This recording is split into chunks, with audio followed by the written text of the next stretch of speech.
बहुत स्वागत है आपका शिव। शुक्रिया, थैंक यू सो मच। देखिए, शिव के बारे में जितना कहा जाए उतना कम है। एंटरटेनमेंट की दुनिया हमारी एक ऐसी दुनिया होती है जिसमें कई बार हम लोगों को ग्लैमर, उनके लुक्स, उनके किरदारों की वजह से पहचानते हैं, लेकिन कई ऐसे भी होते हैं किरदार के साथ साथ उनकी वर्सेटैलिटी, मतलब उनकी जितनी तारीफ की जाए उतने कम। और हमारा सौभाग्य है कि एक ऐसा ही किरदार हमारे साथ इस वक्त इस मंच पर मौजूद है। शिव का एक बार फिर से जोरदार तालियों के साथ स्वागत कीजिए, क्योंकि अपनी FIR जैसी जो एक टीवी ड्रामा था उसमें चाहे वो गुदगुदाया हो, शेरशाह जैसी मूवी में चाहे वो अपना शौर्य या पराक्रम हमें पर्दे पर दिखाया हो, या फिर बहुत सारे ऐसे संजीदगी वाले जो किरदार आपने निभाए, मैं सब पर बात करूंगी एक एक करके। पूरा टाइम है हमारे पास और हम बात करेंगे उस पर, लेकिन शुरुआत में सबसे पहले, क्योंकि हमारा इंडिया 2047 ये कॉन्क्लेव, तो सिनेमा के जगत में अगर मैं उस भूमिका की बात करूं, एक कलाकार के तौर पर उसकी बात करूं, तो आपके हिसाब से इंडिया एट 2047 क्या है और आप लोगों की एक कलाकार की भूमिका उसमें क्या होनी चाहिए? सबसे पहले तो मैं आप सभी का बहुत शुक्रिया अदा करना चाहता हूं। आज मेरे एक मित्र हैं जो आप ही की ऑर्गेनाइजेशन में है, very senior journalist Ashish Singh, and thank you Ashish so much for inviting me here, such a pleasure. आप लोगों ने मुझे इतनी इज्जत दी आपने इस मंच पे बुलाकर, and thank you so much. It feels really lovely to be here. I see, मुझे दिखते हैं ऑडियंस में बहुत सारी महिलाएं हैं, बहुत सारे यूथ हैं, और मैं भी अपने आप को यूथ मानता हूं, हालांकि I am sure I am elder to some of you, but only in age, and age is a number.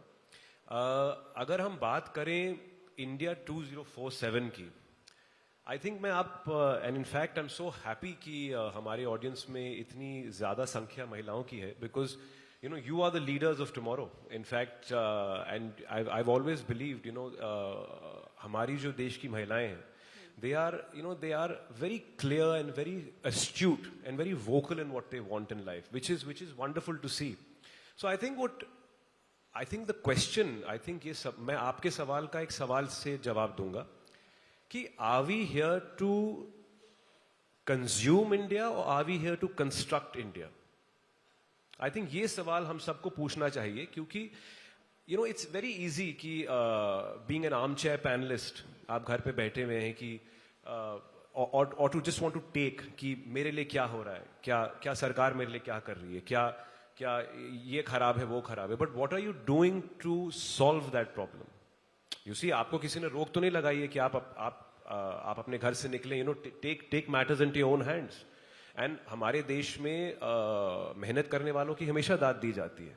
हाँ, इनिशियली मुश्किलें होती हैं because we are a third world country और हमारी जनसंख्या बहुत बड़ी है, but time and time example has shown that people who are pioneers, people who work hard, those are the people who set the path forward in our country and any country for that matter. देखिए, my father is sitting in the audience today and he has always told me, देखिए, there is no substitute for hard work ever. तो अगर आप परिश्रम करेंगे, मेहनत करेंगे, India 2047 will be a very very glorious example, you know, and हम छाती ठोक के इस वर्ल्ड के मैप पे होंगे। आपने खुद देखिए, आपको बहुत सारे युवा टीवी स्क्रीन पर देखते हैं तो जाहिर तौर पर आपसे इंस्पायर होते हैं, आपके रोल से कहीं ना कहीं वो बहुत कुछ सीखते होंगे। लेकिन बात जब सिनेमा की होती है, हम कहते हैं ना कि फिल्म जो होती है वो समाज का आईना होती है, लेकिन आपको लगता है कि वो रोल हमारी फिल्म इंडस्ट्री, चाहे वो छोटा प्लेटफॉर्म हो कोई या बड़ी स्क्रीन का पर्दा हो, वो हम निभा पा रहे हैं या फिर उसमें हम पिछड़ रहे हैं, अभी और आगे जाने की जरूरत है? नहीं, I don't agree with it like that. देखिए, you have to understand, cinema is a business at the end of the day. It is a business. अब आप उसको समाज सेवा पॉइंट ऑफ व्यू से देखेंगे तो फिर लोग फिल्में ही देखना बंद कर देंगे। देखिए, let's be very clear about it, we are a third world country and हमारी individually also and socially also हमारी बहुत तकलीफें होती हैं इन लाइफ, बट जब हम एक सिनेमा घर में जाते हैं, आज एक सिनेमा में जाने की एडमिशन प्राइस जो है बहुत बढ़ गई है। You know, when you are going, like I did, मैं एक फिल्म देखने गया था, मैंने एक कॉस्टिंग करी, मैं अपने घर से पेट्रोल को मैंने मिलाया अंदाजन से, टिकट के प्राइस, स्नैक्स, ये सब करके, और अगर आप उस रिक्लाइनर चेयर में बैठते हैं, you no, something like that, so your a family of 4 is spending nothing less than 8,000 to 10,000 rupees. So you see, it's become a bit of an extravagance to go for a film, especially जब आप 250-300 रुपए में OTT में वो film देख सकते हैं. So films have to be a combination of both. They have to be able to कि जब आप एक आपके घर में 1000 तकलीफें हैं, आपकी बीवी आपको तंग कर रही है, आपके बच्चे आपको इरिटेट कर रहे हैं, whatever it is, when you go to the cinema hall, you should be able to leave all those problems behind and be transported into a completely different like जैसे उसे magical realism कहते हैं कि आप एक अलग दुनिया में मतलब आप चले जाएं. Films have to have a combination of larger than life, otherwise people will not want to only see films about their daily struggles and their daily problems. जी हाँ, कहीं ना कहीं social responsibilities भी होती हैं फिल्मों में, जहाँ पे आप you have to show a real glimpse of what life is like, but I think it should be a mix and match of both, ताकि at least entertainment रहे ना. और ये एंटरटेनमेंट होना चाहिए. और जब इतना बड़ा कलाकार हमारे बीच में हो, मैंने सुना है आप गाते भी बहुत अच्छा हैं, ये भी शौक आप रखते हैं. कई ऐसे देखिए, ये बहुत कम कलाकार होते हैं मतलब जिनके फिल्मों के गाने बहुत हिट हो जाएं. कई बार फिल्में नहीं चलती, आपके तो बहुत सारे हैं. आंटी पुलिस बुला लेगी, हाउस पार्टी से लेकर बड़े बड़े क्लब तक में ये गाना चलता है, और भी बहुत सारे ऐसे गाने हैं. जी, आपका ये जो कॉन्क्लेव है अभी 10 मिनट पहले शुरू हुआ है, तो अगर मुझे आपने यहाँ पे गाना गवा दिया तो 10 मिनट में पुलिस भी आ जाएगी और ये बंद भी हो जाएगा आपका. लेकिन मैंने ये सुना है कि आप इसका शौक रखते हैं. आशीष जी बैठे हैं वहां पर, इससे अग्री करेंगे, उन्होंने मुझे बताया है off the camera. Ashish is a very dear friend and but Ashish को भी ये पता होना चाहिए कि आज ही तो स्वागत हुआ है, तो स्वागतम के साथ साथ समाप्तम नहीं हो जाए, तो बेहतर होगा कि आज मैं नहीं गाऊं. अच्छा चलिए, कोई एक लाइन, कोई कुछ सुनाना आप चाहें, मतलब इसके बाद हम आगे बढ़ेंगे. बहुत सारी बातें करनी है, लेकिन कुछ भी गाने में. बिल्कुल नहीं, I really don't think I should sing, but जी हाँ, मैं गानों का बहुत शौक रखता हूँ. I love song. गुनगुनाने का नहीं, एक्चुअली बाथरूम सिंगर है. नहीं, आई am a bathroom singer actually. Bathroom singer तो हम ऐसे ही सुन लेंगे. क्यों, हम ऐसे ही सुन लेंगे, कुछ तो गुनगुना दीजिए. नहीं, मुझे एक्चुअली हम पुलिस नहीं बुलाएंगे, कोई नहीं बुलाएगा, डोंट वरी. वो एक्चुअली मुझे ना वो किशोर जी का एक बड़ा अच्छा गाना I have been humming of late, which is O Hansini. I really think that's a wonderful song. And there's a gentleman who has done a rendition of it. Vicky Kohli, उनको मैं जानता हूँ, उन्होंने अपना एक अंदाज से उसे बनाया है. उसकी तो मैं लाइंस भी भूल गया हूँ. अब you put me on the spot, but O Hansini मेरी हंसनी कहाँ उड़ चली मेरे अरमा. I don't know, I've forgotten the lines, but that's all I can do. And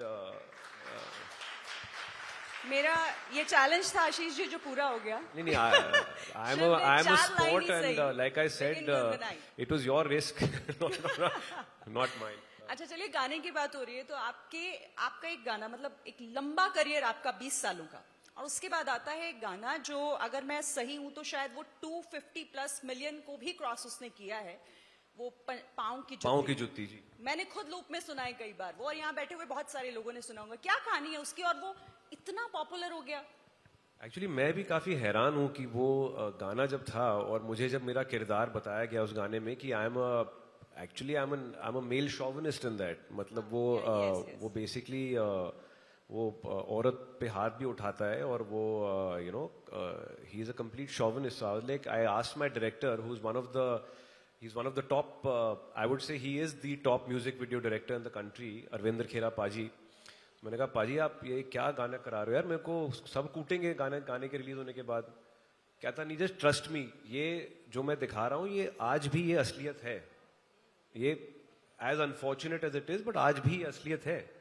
सो मैंने कहा ठीक है, तो मैं घुस जाता हूँ रोल में. तो आप मानेंगी नहीं, उस गाने में वो मेरे साथ ईशा है, Isha Malviya, and she is very petite kind of a girl.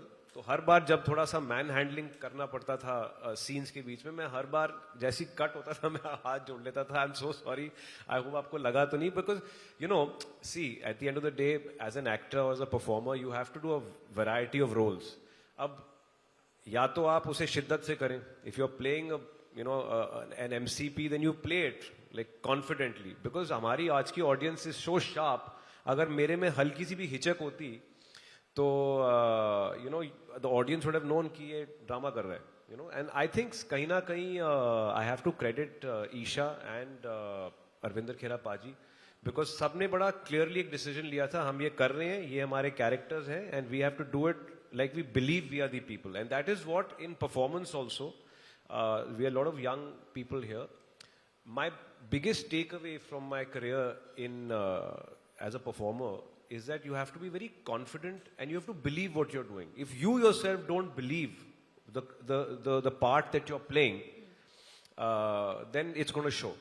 आपने खुद भी कहा ना कि जब वो आपने सुना कि उसमें आपका कैरेक्टर क्या है, तो इस तरह का जब कैरेक्टर आप करते हैं तो कहीं ना कहीं डर होता है दिमाग में, या फिर उसका असर ऐसा होता है कि मैं तो ये चाहे कहता हूं सोशल मेरा मीडिया पर इतना गालियां पड़ रही हो या बाहर आप गए तो लोग आपको कह रहे हैं कि मतलब आप मेरे चेहरे को देखिए, आपको लगता है कि मैं ऐसा किस्म का इस किस्म का बंदा हूँ? मतलब मेरे चेहरे को देखिए, फिल्म देखते हैं, गाना देखते हैं तो वो इमेज एक बन बट जाती है आजकल कुछ पता देर नहीं के मुझे लिए। क्यों लोग विलन समझते हैं, ऐसे मुझे विलन के रोल्स मिल जाते हैं, या मुझे कोई ऐसे कोई किसी को पीटना पूटना है, एक शैतान में भी एक वो बड़ा I think इंटेंस किरदार था I don't know why people think I'm a very nice guy, but and usually क्या होता है, you don't need to ये tell. मैंने पहले सुना था, ये मैंने बहुत पहले सुना था अमरीश पुरी जी के बारे में, that you know I believe Amrish Puri was a very fine gentleman, you know, he was an extremely fine gentleman. हालांकि उन्होंने काफी सारे villainous किरदार निभाए हैं, but apparently whoever had the pleasure and honor of meeting him, he had nothing but nice things to say about him because he was such a nice man.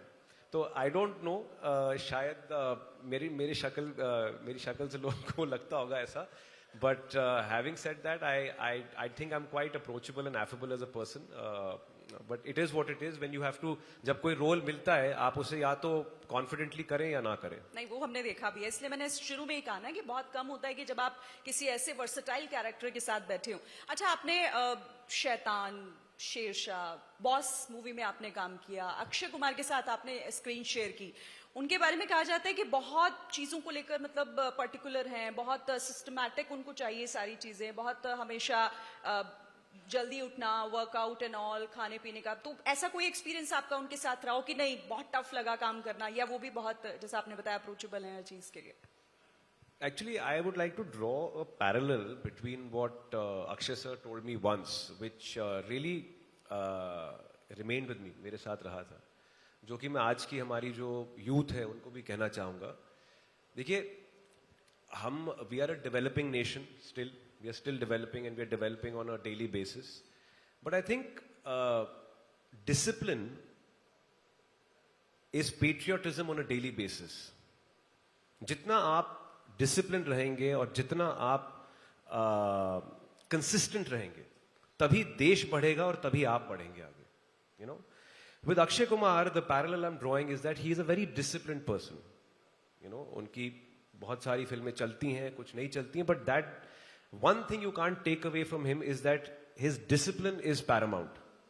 वो producer के लिए टाइम पे आते हैं, time पे अपना काम करते हैं, टाइम पे घर जाते हैं. You know, there is and only consistency and discipline will take you ahead. And being with him, I also realized something. You know, it is not up to you कि आपकी कौन सी फिल्में चलें, आपकी कौन सी फिल्में ना चलें. But हाँ, आपकी मेहनत, आपकी consistency और आपका discipline अगर रहेगा, आपको पीछे कोई हटा नहीं पाएगा.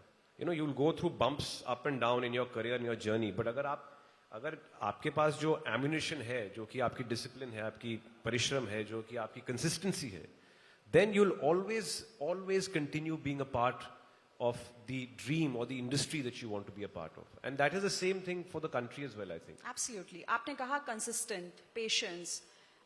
मैं एक rejection की भी बात करूंगी. इस यूथ कॉन्क्लेव में हम युवाओं की बात कर रहे हैं. बहुत सारे बच्चे यहाँ पर बैठे होंगे जो हर दिन किसी ना किसी ऐसी चीज से जूझते होंगे जो समझ से बाहर होगी. आपने तो अपने इस शुरुआती दौर में बहुत सारे ऐसे रिजेक्शन झेले होंगे, बहुत सारी ऐसी ऑब्स्टिकल्स आपकी राहों में भी आए होंगे जिनको लगा होगा एक पल में कि शायद क्रॉस करना मुश्किल है. कहानी क्या है शर्व पंडित की? देखिए, कहीं ना कहीं आई थिंक रिजेक्शंस जो होती हैं दे show you a clear path. They show you a clear path because वो आपको दिखाती हैं कि कहीं ना कहीं क्या आप में क्या खामियां हैं. They also, you know, it's any industry, whether it is your industry or mine, it's always about survival of the fittest, you know. And it's not like कि फिल्मों में ज़्यादा मुश्किल होती है और you know broadcasting में कम होती है. Every industry has its share of ups and downs. But क्या आप में वो हिम्मत है to persevere? क्या आप में वो दृढ़ता जैसे कहते हैं that you have that what it takes? कोई ऐसा मतलब आप कोई कहानी सुनाना चाहे, कोई किस्सा हुआ हो जो मतलब हमारे युवाओं को तो इंस्पायर करेगा भी, लेकिन आपको जब आप याद करते हैं आज के दिनों में तो आपको हंसी आती हो या बड़ा अच्छा फील होता हो अंदर से कि मैंने ये भी देखा था. देखिए, you know, I'll talk about actually one topic which, since I have a public forum, which I think has been a crowd favorite for many years. It's called nepotism. Now, the thing is, let's be very clear about it. I don't have a problem with nepotism at all. मैं आपसे सवाल करना चाहता हूँ. Let's say when you have children, क्या आप उनकी मदद नहीं करेंगे? जरूर करेंगे. बिल्कुल करेंगे. जरूर करेंगे. It is, I think it is a responsibility of every parent to help his or her own child. And let's be very clear about it. The Indian film industry is a private organization. अगर आप मुझे कहते हैं कि Indian film industry एक public organisation है, you know, which belongs for the people to the people, you know, then I understand maybe nepotism can be a slightly sketchy topic. आप इसे सही मानते हैं ना? नहीं, मैं तो बिल्कुल सही मानता हूँ. Because आपने अपने एक इंटरव्यू में कहा I think nepotism is absolutely fine. देखिए, some people are born with a silver spoon in their mouth, so what? But nepotism की परिभाषा एक ऐसी हो गई है ना कि नेपोटिज्म टैलेंट जो बाहर से आए होते हैं उन्हें आगे नहीं बढ़ने देता. नहीं, that is not true. देखिए, आज हमारी देखिए, Indian film industry is a business. एक आदमी, मैं नाम नहीं लूंगा because I don't like to name drop, but एक प्रोड्यूसर ने अपने बेटे के लिए एक फिल्म बनाई, 2 फिल्म बनाई, 3 फिल्म बनाई, लेकिन अगर वो फिल्म चली नहीं रही है बॉक्स ऑफिस पे और ऑडियंस को देखना नहीं चाहती, तो no businessman would have the brains और right mind to continue making a 4th film. कौन अपना नुकसान करेगा एक के बाद एक? देखिए, नेपोटिज्म, सिफारिश, silver spoon can only get you till a certain point. Eventually, it's up to the audience to accept the performer on stage. It is the skill of the performer, it is the talent of the performer, it is the acceptance of the performer which takes the performer ahead.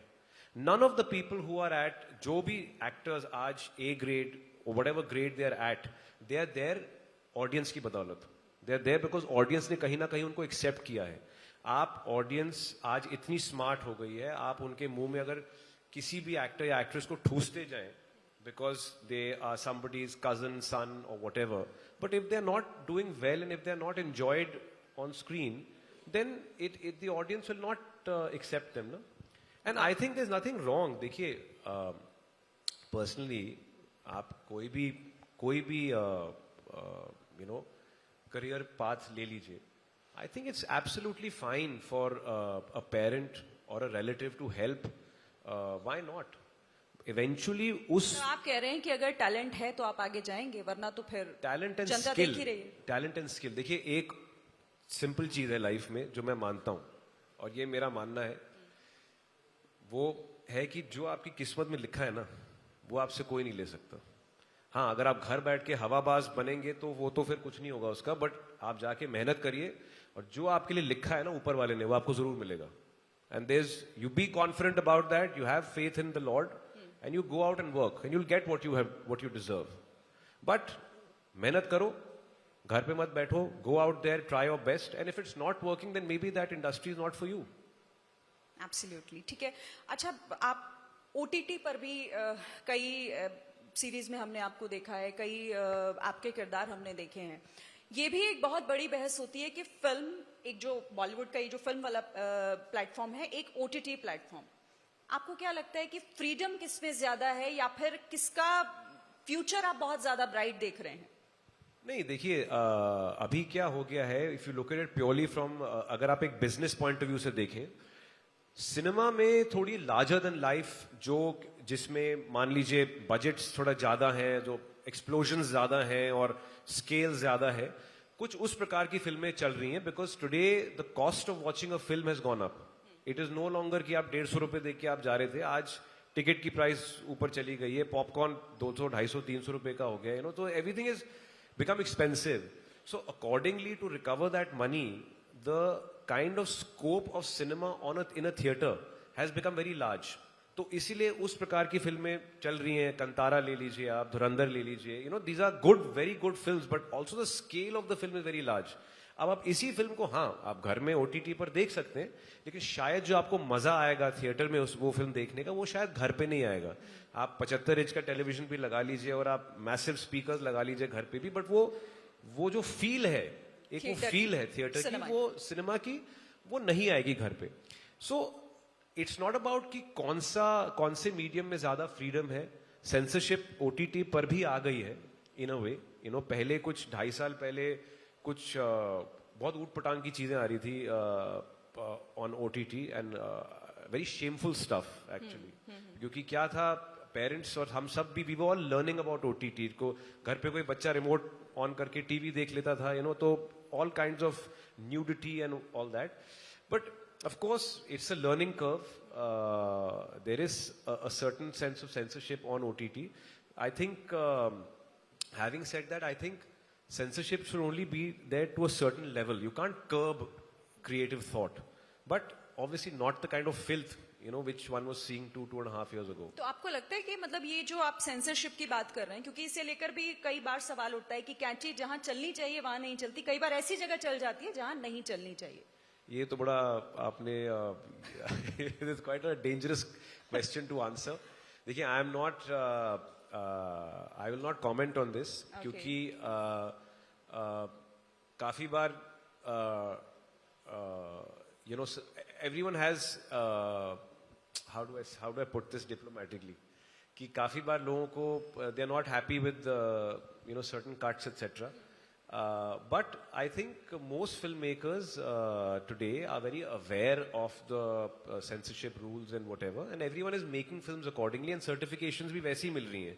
So when you're going in for a Dhurandhar, you know, it's a big budget action film. It's got those violent scenes and everything.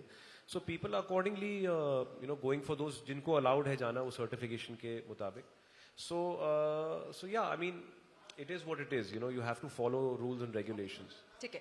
अच्छा, अभी तो OTT और cinema ये तो बहुत बड़े level की बात हो गई. अब तो जब से सोशल मीडिया पर घर घर से लग रहा है कि एक्टर निकल रहे हैं, घर घर से टैलेंट बाहर आ रहा है, जिन लोगों के लिए बहुत मुश्किल था कि एक एक्टिंग करना, लोगों तक अपनी बात पहुंचाना या अपनी स्किल्स पहुंचाना, आपको लगता है सोशल मीडिया ने वो बहुत आसान कर दिया है?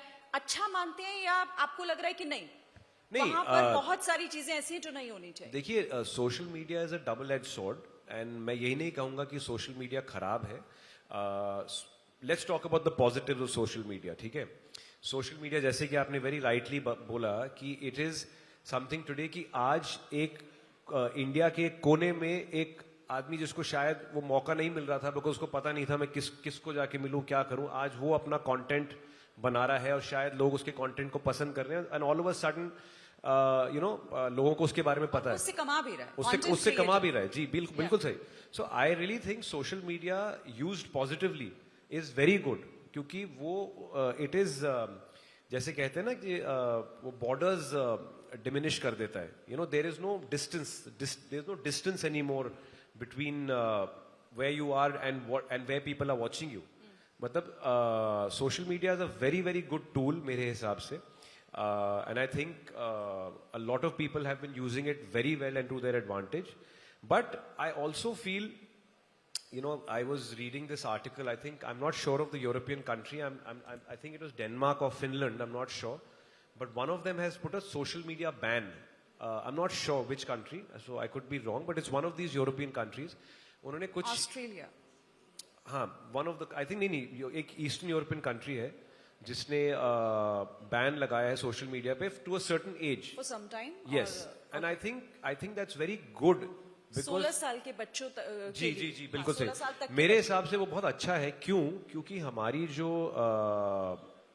जनरेशन है, जो यंग चिल्ड्रन की जनरेशन, आई थिंक कहीं ना कहीं they have started quantifying likes with popularity, views with acceptance, you know, and I think that has played on the mental psyche of children.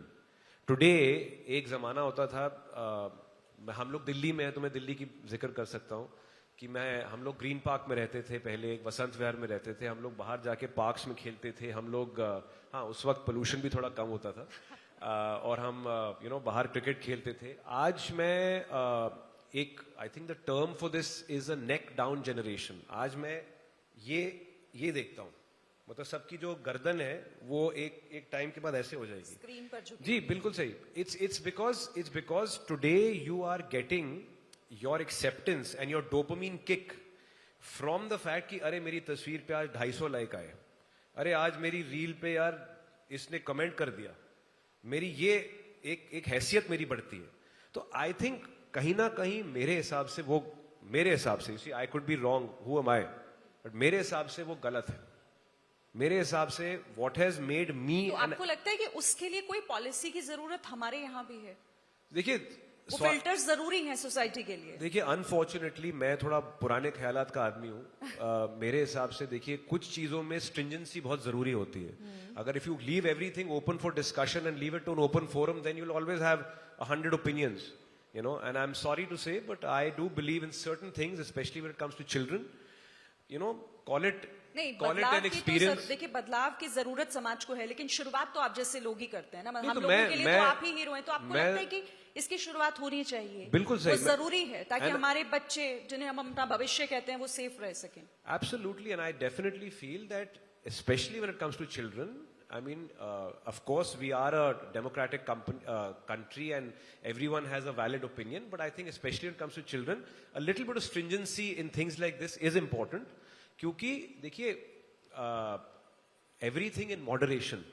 अभी क्या है, there is no moderation. Everyone has a phone, everyone has a gadget, everyone is doing whatever they want. Children, मैं बच्चों की बात कर रहा हूँ मैं, मतलब I'm sure one can discuss it and figure out a mid path, but I definitely feel social media has really, played with their mind, which I think should be curbed down a little bit. Okay. Social media की बात आप कर रहे हैं, अब ये बताइए कि आप क्योंकि बहुत सारे अगर आपके फैंस हैं तो बहुत सारे आपको क्रिटिसाइज भी करते होंगे, खासतौर से मैं ट्रोलर्स की बात कर रही हूँ। मैं तो आप मानेंगे नहीं, मैं कितना खुश हो जाता हूँ जब मुझे कोई क्रिटिसाइज करता है। मुझे बहुत मजा आता है जब कोई मुझे क्रिटिसाइज करता है। इनफैक्ट मैं तो काफी बार सोशल मीडिया पे मुश्किल से किसी ने मुझे 2-3 बार गाली भी दी होगी, तो मैं तो बहुत खुश हो जाता हूँ, ये आदमी मुझे गाली दे रहा है यार, मैं इसके लायक। ट्रोलिंग का सामना तो करते होंगे अक्सर, ट्रोलिंग का सामना तो अक्सर आप भी करते होंगे, बहुत ट्रोलर्स को संभालना मुश्किल होता है क्या? नहीं, ऐसा कुछ नहीं है। मुझे तो बड़ा मजा आता है, मैं तो बड़ा हंसता रहता हूँ जब भी कोई ट्रोल करता है किसी को। मैं तो रिएक्ट करते हैं आप उस पे? देखिए I take it very lightly with a pinch of salt because I have a very thick skin, because you see इस इंडस्ट्री में सर्वाइव करने के लिए मोटी चमड़ी की बहुत जरूरत होती है। तो I have a very thick skin, so it's very difficult to get through to me and permeate my skin. अगर मेरे पास थिक स्किन नहीं होता तो शायद मैं आज आपके साथ इस मंच पर नहीं बैठा होता। ओके, आप ये बड़ी बात कह रहे हैं, मतलब नहीं, it's true. I mean if you get, अगर आप हर छोटी चीज से अगर आप you get bothered by it, then best of luck to you. Modelling भी की आपने, अब तो आप एक एक्टर के तौर पर अपनी पहचान का झंडा गाड़ चुके हैं, क्रिकेट भी आपने खेला है, गाना भी आपने गुनगुनाया था, आप कह रहे हैं आप गाते नहीं हैं। वैसे I must tell you Shirin, आप सबसे you are the first and only person, let me just underline only, who has made me sing on whether it's on stage or whether so I'll just underline that. And I think I'll leave it at only, क्योंकि I think इसके बाद you should have that honor of. आप मेरी हिम्मत बढ़ा रहे हैं, आपको पता है। और एक गाना और है जो मैं सोच कर आई थी, और मुझे लगता है वो समय आ गया आशीष जी कि वो गाना भी इनसे गवाया जाए। वो एक गाना I think one and only हो गया है। सुनिए तो सही, एक गाना, वो बॉस का गाना है, हर किसी को नहीं मिलता, हालांकि रीमेक था, बट मुझे लगता है जनरेशन को वो पसंद आया। तो 2 लाइन नहीं, वो यू मस्ट अंडरस्टैंड, वो मैं नहीं हूँ जो मतलब फिल्म में गाना गा रहा है। तारीफ के बाद उसके लिए आप 2 लाइन गाएंगे भी नहीं। वो गाना हिट इसलिए हुआ क्योंकि मैंने उसमें कोई योगदान नहीं दिया। पर फिल्म तो आपकी, मतलब आपने उसमें काम किया ना, गुनगुनाया तो आपने भी होगा। नहीं, वो तो एक्टिंग थी जी, एक्टिंग अच्छी, जैसे आपने आज यहाँ पे बुलाया है हमारी एक्टिंग के लिए, तो वो तो एक्टिंग कर रहे थे हम। चलिए मैं एक बार फिर से ट्राई करूंगी आगे, ठीक है। लेकिन अब हाँ, ट्रोलर्स की हम बात कर रहे थे। सोशल मीडिया पे एक छोटा सा सवाल मेरा, और सोशल मीडिया पर अक्सर हम देखते हैं कि ये कितने फॉलोअर्स हैं, कितना आपको लोग देख रहे हैं, पसंद कर रहे हैं, लाइक कर रहे हैं, कमेंट कर रहे हैं, ये प्रेशर आप लोगों पर भी होता है या फिर जी हाँ, फायदा पहुंचाता है कहीं वो ना हमारी इंडस्ट्री में भी परमिएट कर चुका है, बिकॉज टुडे होता क्या है ना, because of a number people quantify, are able to quantify success, और at least what they think quantify success. So देखिए, काफी बार ऐसे होता है, एयरपोर्ट पे कोई चल रहा होता है, अब आपको नहीं पता इसके 10 मिलियन फॉलोअर हैं या 12 मिलियन फॉलोअर हैं, you no. So what is happened now after social media is कि अब दो किस्म के शख्स हो गए, जिनकी एक ऑफलाइन पॉपुलैरिटी है विद और विदाउट सोशल मीडिया, और एक इनकी ऑनलाइन पॉपुलैरिटी है. शायद इस रूम में कुछ ऐसे लोग होंगे जिनके कुछ 8 मिलियन 10 मिलियन फॉलोअर्स होंगे, but today it's so difficult to keep track कि कौन इन्फ्लुएंसर 12 मिलियन फॉलोअर है, कौन 10 मिलियन फॉलोअर है.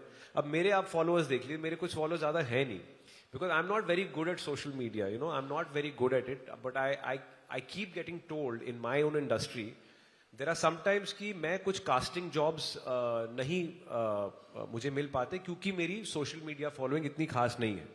सो हमारी इंडस्ट्री में भी ये परमिएट कर चुका है एट अ सर्टन लेवल कि आपकी ऑनलाइन पॉपुलैरिटी कितनी है, आपकी, you know, so they gauge you that way, but that's only a certain section of people. Most of the people, they see you for whether you fit the part, whether you fit the character, but there is, it's undeniable today, I'm sure it's all over, everyone knows this, कि आज काफी सारे acting jobs आपकी social media following के हिसाब से आपको दिए जाते हैं, बिकॉज उनका ये मानना होता है ना कि अगर मान लीजिए इस आदमी के 10 मिलियन फॉलोअर हैं और इसको इस शो, हाँ, कहीं ना कहीं वो परमिएट, वो आगे उस आदमी से, तो वही मैंने कहा ना, वो प्रेशर मतलब होता है उसका. यार, you know, the thing is, वो प्रेशर मेरे पे आया था, बट मैंने 2 मिनट में निकाल दिया, because point is, see, I have started my career. मैंने अपना करियर जब शुरू किया 2006 में, मैंने FIR किया, उस वक्त तो कोई सोशल मीडिया थी नहीं. उसके बाद भी जब मैंने IPL होस्ट किया या मेरे शैतान में आया, उस वक्त भी कुछ सोशल मीडिया कुछ खास was not there. हमारा ये सोशल मीडिया जो है पिछले 5-7 स्पेशली कोविड के टाइम पे has really taken a big spike. So I'm not saying that social media is not important and relevant. I'll do the best I can. जितना हो सकता है मैं कर लूंगा. मतलब I'm not going to make it my be all and end all कि I have to be like, you know, I'm happy, I'm comfortable. All right. अच्छा, FIR की बात कर लेते हैं, क्योंकि मैंने भी बहुत देखा है मेरे घर में, और मुझे लगता है हमारे घर में कभी ना कभी जरूर देखा गया होगा. अब तो आप बहुत आगे निकल आए, लेकिन फिर भी, क्योंकि आजकल सीक्वल का, रीमेक का बहुत मौका है, कभी मौका मिला तो चंद्रमुखी चौटाला की डांट खाना पसंद करेंगे फिर से आप मानेंगे नहीं, मैं आपको ये बताता हूँ. मैंने मेरे बड़े अजीज दोस्त हैं शशांक बाली, जिन्होंने FIR डायरेक्ट किया था, और अब वो एक बहुत अब वो शायद एक बहुत इंटरेस्ट उस भाभी जी घर पे हैं, एक सीरियल आता है, वो शशांक भी वही डायरेक्ट करते हैं. तो actually Shashank is the reason मुझे इतना प्यार मिलता है FIR के लिए, बिकॉज असल में जो हनुमान प्रसाद पांडे वो शशांक बाली है. तो मैंने शशांक से एक बार जिक्र किया था कि मैं शशांक, आई थिंक हमें, क्योंकि YouTube पे आजकल FIR के एपिसोड्स अवेलेबल हैं और काफी सारे लोग YouTube पे देखते हैं उसे, आज भी देखते हैं. तो मैंने शशांक को एक बार जिक्र किया था कि हमें शायद एक 10 एपिसोड या 20 एपिसोड लिमिटेड सीरीज या एक करना चाहिए. बट यू नो, आज सारे जो ओरिजिनल कैरेक्टर्स हैं वो कहीं ना कहीं निकल चुके हैं, you know, in their journey. आज Kiku is doing so well, वो कॉमेडी कपिल के शो पे है, Kiku is there, and Gopi ji कुछ कर रहे हैं पंजाबी सिनेमा में, कविता कुछ कर रही है, मैं यहाँ बैठा हूँ, तो सब निकल गए. तो अगर ऊपर वाले ने चाहा तो जरूर वील डू इट. मैंने शशांक को एक बार जिक्र किया था कि हमें शायद एक 10 एपिसोड या 20 एपिसोड लिमिटेड सीरीज या एक करना चाहिए.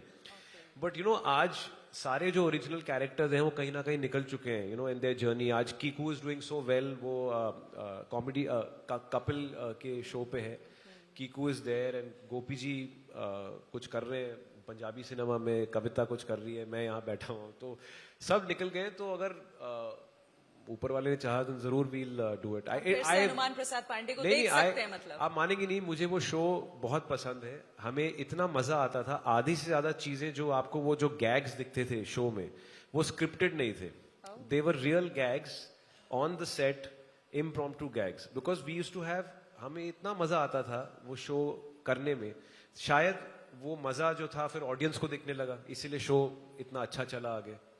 आपने एक बार ये कहीं कोट किया था कि आप एक किरदार राम लखन का जो वो लखन वाला किरदार है वो आप निभाना चाहते थे। ये तो चलिए बहुत पुरानी बात हो गई, लेकिन अभी शिव के अंदर वो कौन सा किरदार है जो बाहर आने के लिए परेशान है? मैं लखन का किरदार बहुत बेसब्री से निभाना चाहता हूँ, लेकिन आजकल मुझे राम का किरदार ज्यादा मिलता है, सीरियस और थोड़ा सा वो जो अथॉरिटेटिव। क्योंकि मेरी जितनी भी पुरानी जो अभी मेरी जितनी भी लास्ट की 2-3 रिलीजेस हुई हैं, they've always been authoritative figures, whether it was Sher Shah में I was playing colonel Sanjeev Singh Jamwal Jimmy, या फिर अभी मैं उसके पहले खुदा हाफिज जो मैंने करी उसमें भी I was playing an Arabic like a commando, and then अभी मैंने बम्बई मेरी जान करी जिसमें मेरा जो किरदार था was loosely based on Rakesh Maria ji during the Bombay blasts and Isaac Bhagwan, there was a policeman at that time. तो I've been getting these kind of roles which are very authoritative and serious, लेकिन हाँ अगर कोई सुन रहा है तो मुझे जरूर कोई लखन का किरदार दे, I would love to do it. मतलब लखन अभी भी दिल में है? वो तो हमेशा दिल में है। अच्छा, देखिए वो दिल में बच्चा तो होना ही चाहिए ना। आज भी एक 70 साल के आदमी को आप पूछेंगे, वो तो अभी भी अपने आप को 30 साल का जवान मानेगा। एब्सोल्युटली। अच्छा, बहुत सारी फिल्में ऐसी हैं जो छाप छोड़ जाती हैं। हाल ही की मूवीज की अगर मैं बात करूं, उसकी भी एक लंबी लिस्ट है, लेकिन धुरंधर आपने देखी है धुरंधर अभी या नहीं? नहीं, अभी नहीं देखी। ओके, देखने का मन है, मतलब जिस तरीके जरूर जरूर, I believe it's a very well made film और मैं जरूर देखना चाहता हूँ। ओके, धुरंधर को थिएटर में देखूंगा। धुरंधर को लेकर मतलब जिस तरीके से कहा जा रहा है कि वो कल्ट फिल्मों में से एक है, और जिस तरह मतलब शोले जैसी फिल्मों से उसका कंपैरिजन जो है वो किया जा रहा है, इस तरह की मूवीज जब आती है कई तरह की बातें होती हैं। आपको ऐसी मूवीज से क्या लगता है? क्योंकि उस मूवी में बहुत सारा खून खराबा भी है, बहुत सारी ऐसी चीजें भी हैं जो कई लोगों ने उसको क्रिटिसाइज भी की, लेकिन हाँ, उसने जो बिजनेस किया, पसंद करने वालों की लिस्ट बहुत लंबी है। ऐसी मूवीज को लेकर आपका क्या? ऐसी मूवीज को लेकर बस यही मानना है कि भले उस फिल्म में खून खराबा हो या कुछ ऐसे सीन्स हो which are not acceptable to you, but the audience is showing you that those films are working. मतलब लोगों को देखना है स्क्रीन पे, और ये इट्स नॉट कि जब आदमी एक थिएटर में जाता है उसको देखना है कि कैसे खून हो रहा है। It's not that.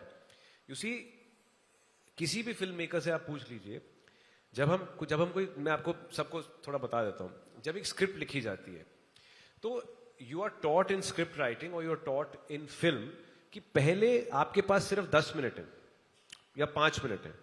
You have to engage and captivate your audience within the first 5 to 10 minutes and transport them into a different realm. अब अगर धुरंधर has done that, it's done it beautifully because film शुरू होने पे ही आप धुरंधर की दुनिया में चले गए। अब उस दुनिया में खून हो रहा है, उसमें डकैत हैं, उसमें टेररिस्ट हैं, ये है जो भी है, बट वो आपको द फिल्म मेकर आदित्य धर has been very very successful कि आप थिएटर में आए और 10 मिनट के अंदर अंदर उनकी स्क्रिप्ट और उनकी फिल्म में उन्होंने आपको अपनी दुनिया में ले गए। फिर वो दुनिया में जो भी करें आपको हर चीज एंजॉयबल लगेगी। It's that.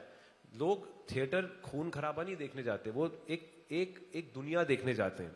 तो that is why Dhurandhar is doing well, because उस दुनिया ने आपको अपने झांसे में कर लिया है। You see, that is why the film is doing so well. Dhurandhar में भी देखिए वो एक देशभक्ति वाला उसमें भी एक फैक्टर है।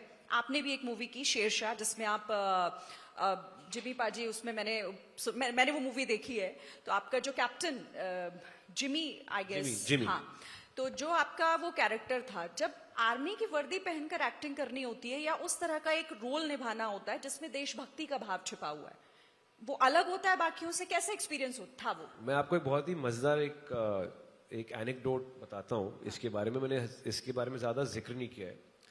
तो यूजुअली एक फिल्म के सेट पे क्या होता है कि आपके प्राइमरी कास्ट होती है, फिर एक सेकेंडरी कास्ट होती है, फिर जूनियर्स होते हैं जो कि एक्स्ट्रास होते हैं, तो क्राउड वाउड एक्सेट्रा। शेरशाह में जब हम वॉर सीक्वेंसेस शूट कर रहे थे, वो जो बाकी जो एक्टर्स थे, they were real Indian army personnel, soldiers from the Indian army, actual soldiers. तो होता क्या था कि हमने शेरशाह शूट करी थी 14,000 फीट की ऊंचाई पे, because my director Vishnuvardhan ji was very clear that he wanted कि हमें वो महसूस हो कि हम एक्चुअल जंग का हिस्सा हैं। यू सी, कारगिल की जो जंग थी वो 17,000 फीट की ऊंचाई पे लड़ी गई थी और हम लोग 14,000 पे शूट करते थे, ऑक्सीजन कम होता था, थिंग्स लाइक दैट। तो पहले दिन पे एक नॉर्मल फिल्म के सेट पे अगर आप किसी भी शहर में जाते हैं, जब टेक कट होता क्या, एक स्पॉट बॉय भागा भागा चला आता है, वो छतरी ओपन करता है कि सर को धूप ना लगे, मेकअप उनका खराब ना हो, ऐसा कुछ इस किस्म की फ्रिल्स एंड फैंसीज होती हैं एक फिल्म के सेट पे।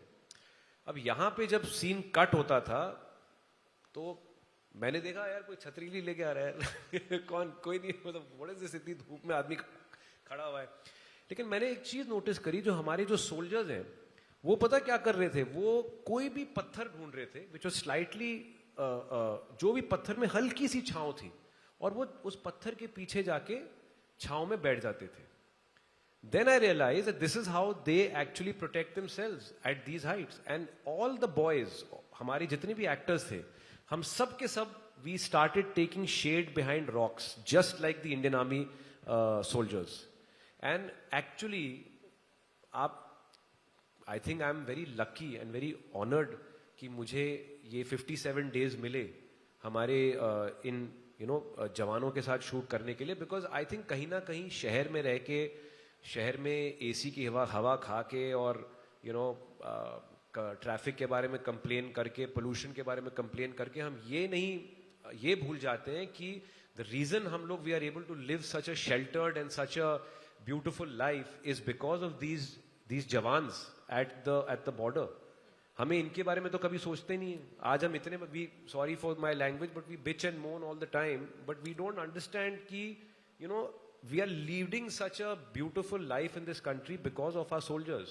So मेरे लिए I think it was such an eye opener to be, and call it, my patriotism went up 10 folds, और मेरा my respect went up 10 folds for जितने भी हमारे soldiers हैं, and I'm so grateful कि मुझे इनके साथ काम करने का मौका मिला।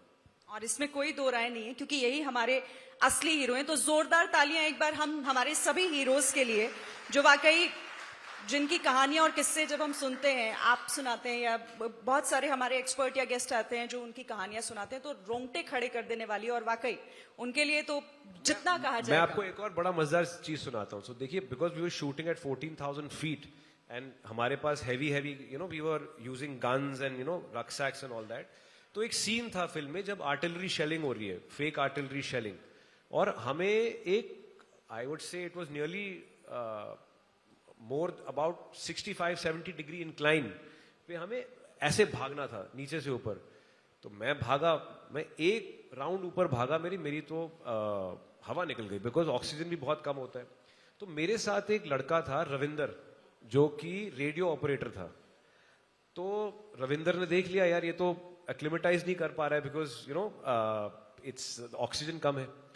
तो रविंदर ने क्या किया, हमने उसके बाद इसी सीन के कम से कम 7 से 8 टेक किए। तो रविंदर क्या करता था, जैसी एक्शन होता था, रविंदर चुप करके अपना हाथ जो है मेरे बैकपैक के पीछे रखता था, और रविंदर 20 किलो की एक वो बजूका उसके हाथ में भी थी। वो एक हाथ में 20 किलो की बजूका, एक राइट हैंड मेरे बैकपैक के पीछे, और बस मेरे कान में बोलता रहता चलो चलो चलो पाजी, चलो पाजी, और ऐसे धक्का मारते मारते मारते वो एक्चुअली मेरे को धक्का मारते मारते लेके जाता था ऊपर। When the scene got over, I said, पाजी यार थैंक यू सो मच, आपने मेरी इतनी मदद करी, बिकॉज वो दिखता नहीं है फ्रेम में कि वो मुझे धक्का दे रहा है, बट वो चलो भाई ऐसे करते करते करते मेरे को ऊपर लेके जाता था धक्का मारते मारते। So and look at the fitness, look at unbelievable fitness. And मतलब हम लोग पानी कम चाहे थे इनके सामने, बट टुडे आप मानेंगे नहीं, मैंने अपना नंबर बड़ा फ्रीली शेयर किया था उनके साथ। आज भी ये लोग मुझे फोन करते हैं कभी कभार, पुंछ डिस्ट्रिक्ट से, जो हमारा बड़ा, it's a very kind of tricky district border पे, वहां से फोन करते हैं, पाजी कैसे हो, सब कुछ बढ़िया, हाँ जी कैसे हो, फैमिली के। तो it's so wonderful to B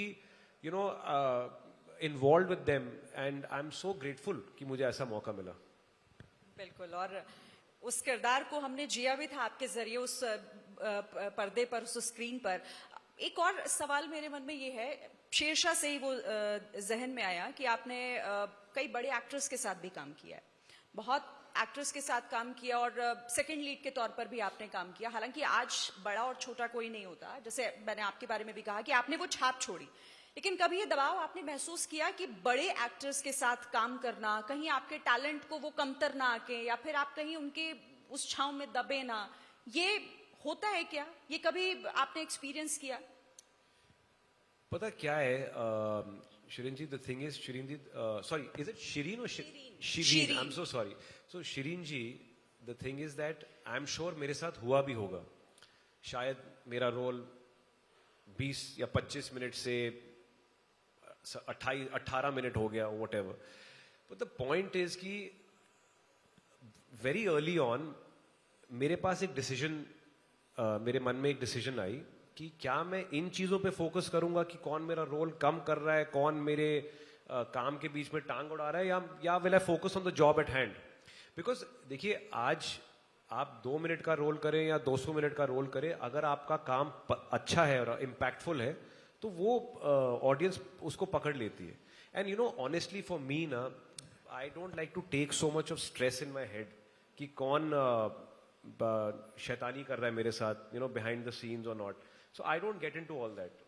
I firmly believe, मैंने आपको पहले भी कहा था कि जो आपके लिए लिखा है वो आपका होगा. I firmly believe that. तो मैं जब जाता हूँ एक फिल्म के सेट पे, मैं यहाँ पे अपना दिमाग बहुत खाली करके जाता हूँ. I don't keep any baggage, I don't keep any luggage in my head of any kind. I only go and perform as the character that I need to perform as. उसके बाद जो होगा सो होगा. मैं उन चीजों में घुस जाऊंगा, it'll expend my energy. आप समझ रही हैं, मेरे पास इतनी एनर्जी है, अब मैं उसको अपने काम में लगाऊं कि ये सोचने में लगाऊं कि कौन मेरे पीछे यार शैतानी कर रहा है. So it's like that. कई सक्सेस भी कई बार होती है, तो कई बार फेलियर का भी आपने सामना किया, बहुत सारे लोग करते हैं. लेकिन सक्सेस कभी कभी सर पर चढ़ जाती है और फेलियर कभी कभी आपको बहुत लेट डाउन कर देता है. खासतौर से आज के हमारे जो युवा हैं, बहुत जल्दी डिप्रेशन में चले जाते हैं या बहुत जल्दी किसी भी चीज से इतने हताश हो जाते हैं कि वो रास्ता ही छोड़ देते हैं. ये बैलेंस कैसे किया जाए? देखिए, सबसे पहले ये सवाल मुझे मेरे एक, so I belong to the Doon school Dehradun, और हमारी एक बहुत स्टॉन्च अलमनाई और फ्रेटर्निटी है. And one of the best things about our alumni is that it doesn't matter कि आप कौन से बैच में ग्रेजुएट किए हैं. अगर आपको एक फेलो डॉस्को फोन करता है कि यू नो आप मुझे रास्ता दिखाइए, then it's your duty to be there to help that person. I think it's a concept in the West called paying it forward, which is very well inculcated in our alumni. तो जब भी मुझे कोई आके सलाह मांगता है कि यार मैं इस इंडस्ट्री में कैसे अपना फुटहोल्ड बनाऊं, मैं उनको ये आपने मुझे याद करा दिया, बहुत पुरानी एक बात है, मैंने एक लड़के को बताई थी. मैंने कहा देखिए, 3 पिलर्स होने चाहिए आपके. सबसे पहले तो अगर आपको लगता है कि आप मुंबई में उतरेंगे और मालाओं से आपका उद्घाटन होगा और लोग वेट कर रहे हैं कि आइए आइए ये हमारे अगले उभरते सितारे हैं, ऐसा कुछ नहीं होने वाला है. First things first, you need to fall in love with the city. किसी भी शहर में, भले दिल्ली हो या मुंबई हो, एक वक्त लगता है अपना नेटवर्क बनाने में, शहर को समझने में, शहर से प्यार करने में, शहर को समझ, you know, it's very important. तो पहले तो वो करो. उसके बाद second thing you need to do is that you need to have a very good support system घर पे, अपने पेरेंट्स के साथ, अपने दोस्तों के साथ. बिकॉज इंडस्ट्री जो है बहुत कातिल इंडस्ट्री है, आपको निचोड़ के रख देगी. लेकिन अगर आपके पास कोई घर में जिससे बात करने वाला नहीं हो या अपने दोस्त यार नहीं हो, it can really play on your psyche a lot. That is why people go into depression, because वो घर छोड़ के आए होते हैं, घर पे झगड़ा करके आए होते हैं. That is why it's very important. मैं सबको बोलता हूं कि देखिए, have a good support system at home. Be tight with your parents. अपने पेरेंट्स के साथ जो भी डिसीजन ले रहे हो टैंडम में लो. एंड अपने दोस्त यार रखो, एक इनर सर्कल रखो, ताकि अरे यार मेरा आज ये काम नहीं बना, you can have someone to talk to. Because mental health is very very important, very very important. आपके सामने कभी ऐसा समय आया कि लगा कि नहीं, अब नहीं होगा, कुछ और करते हैं, इंडस्ट्री काम नहीं आ रही? नहीं, बहुत बार आया. हाँ. बहुत बार आया. बट देन तो व्हाट इज योर मेरे पास, मैं ज्यादा पढ़ा लिखा नहीं हूं ना, तो मेरे को और कोई ऑप्शन नहीं था. सो बियॉन्ड द पॉइंट, मैं तो सिर्फ एक अच्छा, ये मेंटालिटी होती है क्या, मुझे बताइएगा, कि मतलब पढ़ने लिखने में मन नहीं है, चलो यार एक्टिंग करते हैं, या फिर यहाँ पढ़ना नहीं पड़ेगा इसलिए तो बहुत ही आसान. नहीं, my mother sitting in the audience today. मैं आपको एक किस्सा बताता हूँ कि हालांकि my maths has become quite good now, my analytical maths has become quite good, but school के दिनों में मैं 12th के लिए मेरी बहुत जबरदस्त किस्म की ट्यूशंस चली थी मैथ्स की. और वो जो मेरे मैथ्स ट्यूटर थे वो बंगाली थे. तो I don't think he like me too much, क्योंकि जब मेरा 43 मुझे मिला मैथ्स में, वो सबसे खुश आदमी था. और he called up my mom very happily कि मुझे 43 मिल गया, इनको पास हो गए. तो मैं, so the point is, I was always I have been an average student I think 73-74 मुझे मिले थे 12th में. उसके बाद मैंने BA ऑनर्स इंग्लिश किया हुआ है और उसके बाद मैं I have been working. But मैं अपने आप को इतना ज़्यादा पढ़ा लिखा मानता नहीं हूँ. बट हाँ, it is what it is. Madam कह सकते हैं कि आप एक बहुत अच्छे एक्टर हैं, एक शानदार व्यक्तित्व हैं और जितने आपने अपने एक्सपीरियंस बताए हैं वो बताता है कि आपने बहुत सारी चुनौतियों को पार करके आज ये मुकाम हासिल किया है. वो चुनौतियां नहीं, I think one of the key things for an actor is to live life. आप जिंदगी नहीं जिएंगे, आप जिंदगी को दर्शाएंगे कैसे? तो अगर आपने फोन में घुस, that's why I say what I said about social media, that there's a stark difference between so many people here in this room. जब आप अपने चाइल्डहुड को रिकाउंट करेंगे, आपको अपने चाइल्डहुड के किस्से याद आएंगे. ये नहीं याद आएगा कि आपको 250 लाइक मिले या whatever. That is why I say that for anyone who wants to be a performer, जाके जिंदगी जियो, जाके किताबें पढ़ो, अपने गलतियां करो, मेक मिस्टेक्स. जितनी गलतियां आप करेंगे उतना ही बेहतर आप एक परफॉर्मर बनेंगे. बिकॉज आपको समझ में आएगा कि मैं कहाँ गलती कर रहा हूँ, कहाँ ठीक हो रहा हूँ. So it's very important to live life. Yes, आप ये एक सीख है, इसे एक मंत्र कह लीजिए जीने का. लेकिन अगर मैं आज के युवा की बात करूं, खासतौर से वो जो एक नया टर्म है जेन जी, जिसने पूरे दुनिया में हम क्या होंगे? हम जेन क्या होंगे? मिलेनियल्स. हम मिलेनियल्स है. ओ ओके. मतलब मैं अपना तो बता सकती हूँ. खैर, तो जेनजी को लेकर मेरा आपसे एक सवाल है, जिसको लेकर पूरी दुनिया में चर्चा हो रही है. जेनजी वो है जिसने सरकार तक बदल दी. जेनजी वो है जिसने सोचने पर मजबूर कर दिया कि क्यों सुधार की जरूरत है. जेनजी को लेकर एक ये जो नया यूथ है हमारा, इसे लेकर आप क्या कहेंगे? नहीं, like I said, I think we are, हम लोग एक ऐसे दौर से गुजर रहे हैं जहां पे बातें और चीजें छुपती नहीं है. अब एक सेकंड में दुनिया भर में पता लग जाता है कि दुनिया के एक कोने में क्या हुआ है. And like I said, I am all for positive change.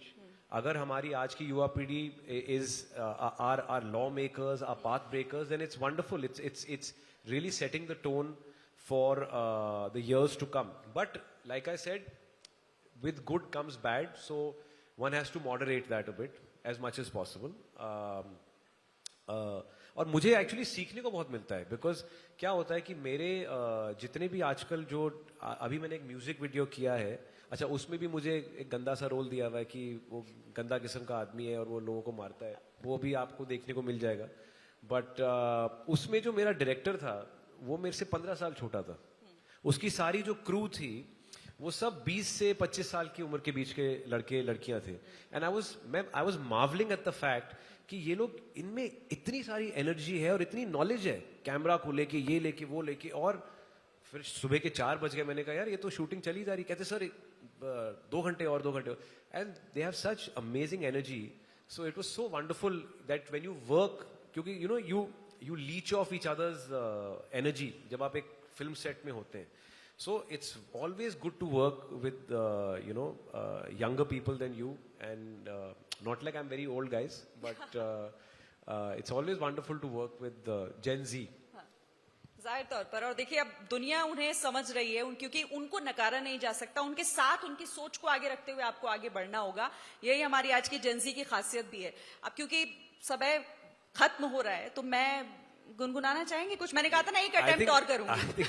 आप ही गुनगुना लीजिए. बट मैं सबको बस बहुत बहुत, मैं आपके न्यूज नेटवर्क को, आशीष सिंह को, मैं सबको बहुत बहुत शुक्रिया अदा करना चाहता हूँ. अच्छा, जाते जाते हमारे पीछे आप देख रहे होंगे बहुत सारे यंगस्टर्स बैठे हुए हैं और आपको टीवी पर भी बहुत सारे जो हमारा यूथ है वो सुन रहा है.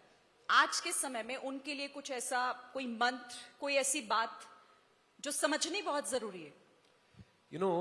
when I was invited, जब मुझे invitation, सॉरी मैं कुछ ज़्यादा ही अंग्रेजी झाड़ रहा हूँ, इंग्लिश ऑनर स्टूडेंट रह चुका हूँ, लेकिन जब मुझे इनविटेशन मिला आपके इस कॉन्क्लेव के लिए, मैं थोड़ा सोच में पड़ गया यार. अब मैं क्या ज्ञान बांटूं यार. मैं खुद सीख रहा हूँ लाइफ में, मैं क्या ज्ञान बांटूं. But and I will be honest guys, I try to, मैंने सोचा थोड़ा चैट जीपीटी पे थोड़े से टॉकिंग पॉइंट्स ले लेते हैं, थिंग्स लाइक दैट. फिर चैट जीपीटी ने कुछ अपने अतरंगी किस्म के पॉइंट्स दिए. फिर मैंने एक मंत्र जो है, जो मैंने सोचा मैं आप सबको बताऊंगा इसके बारे में. So I went through a very difficult time on a personal level about a year and half ago. वो जो भी था. बट उस वक्त एक मैंने अपना एक खुद का एक मंत्र क्रिएट किया which really help me and I think it might really help you and I know it's very important कि जब पब्लिक मंच पे होते हैं you can not be political, you have to be a political and you can not talk about religion, but 3 चीजें थी which really help me. WWW, which was work, workout and worship. मैं इन तीनों चीजों में मैं जूझ गया